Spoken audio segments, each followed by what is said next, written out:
a quiet town with a dark secret. In the mid-1980s, the town of Lynchburg, Virginia, was a picture of suburban tranquility. The rolling Blue Ridge Mountains surrounded it, their peaks often shrouded in morning mist.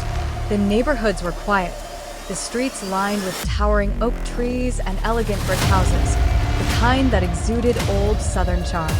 Among these homes stood the stately residence of Derek and Nancy Haysom, a British couple who had settled in the area for its peaceful, almost storybook-like atmosphere. Derek Haysom, a retired steel executive, was a refined man in his 60s, known for his sharp intellect and strong opinions.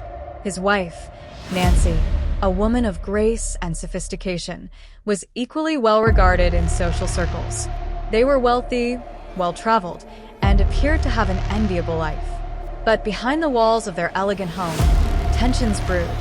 Tensions that would eventually lead to one of the most gruesome crimes the town had ever seen.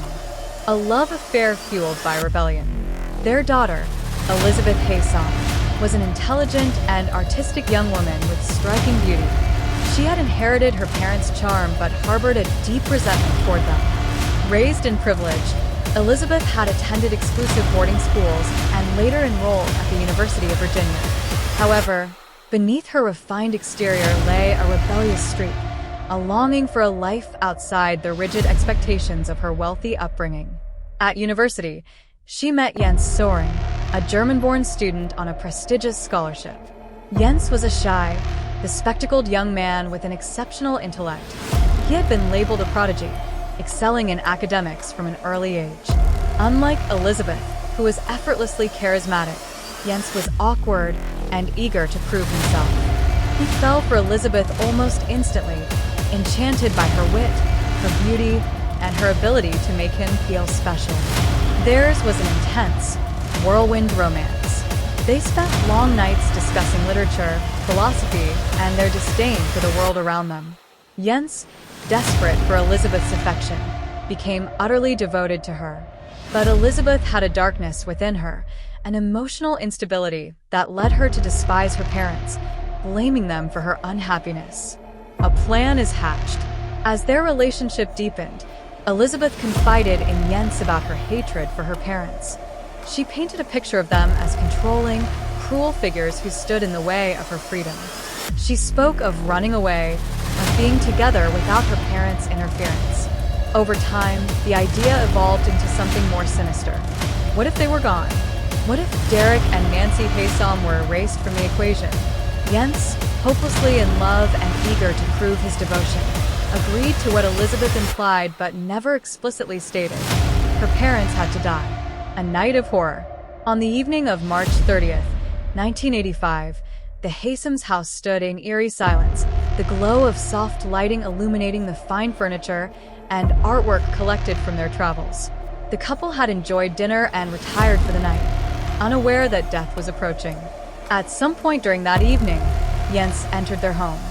The details of what happened next remain debated, but what is undeniable is the brutality of the attack. Both Derek and Nancy were stabbed repeatedly, their bodies left in a grotesque display of violence.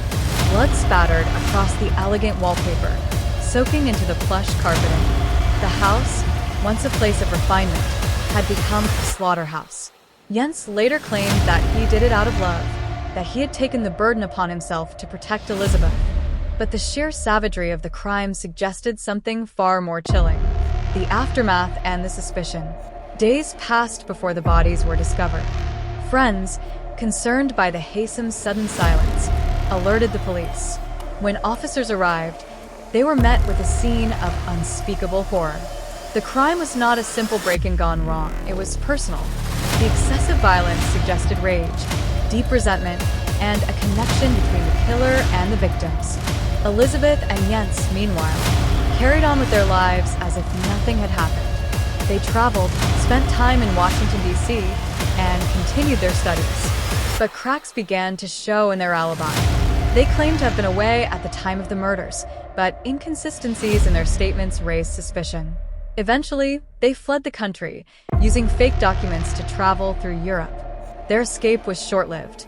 In 1986, they were arrested in London for fraud, caught trying to use stolen credit cards. When the British authorities interrogated them, the facade crumbled. Jens confessed. The trial and convictions. Jens claimed that he alone was responsible for the murders, hoping to protect Elizabeth from prosecution. His reasoning?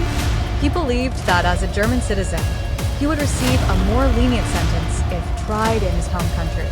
But the US had other plans. After extensive legal battles, Jens was extradited to the United States and sentenced to life in prison.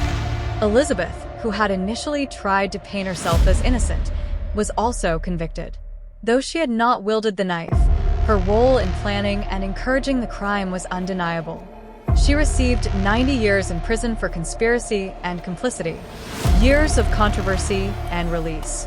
For decades, Jens Söring maintained that he had been manipulated by Elizabeth, that he had confessed to a crime he did not commit in a desperate act of love. His case attracted attention from legal experts, journalists, and even celebrities, sparking debates over whether he had been unfairly convicted. In 2019, after more than 30 years behind bars, both Jens and Elizabeth were granted parole and released from prison.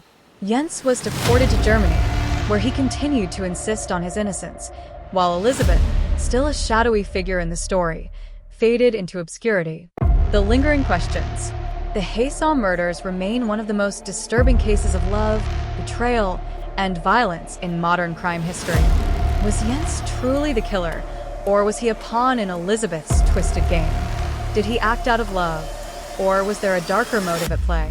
What remains undeniable is that a quiet Virginia town, once known for its charm and serenity, became the setting for a nightmare that would haunt it forever.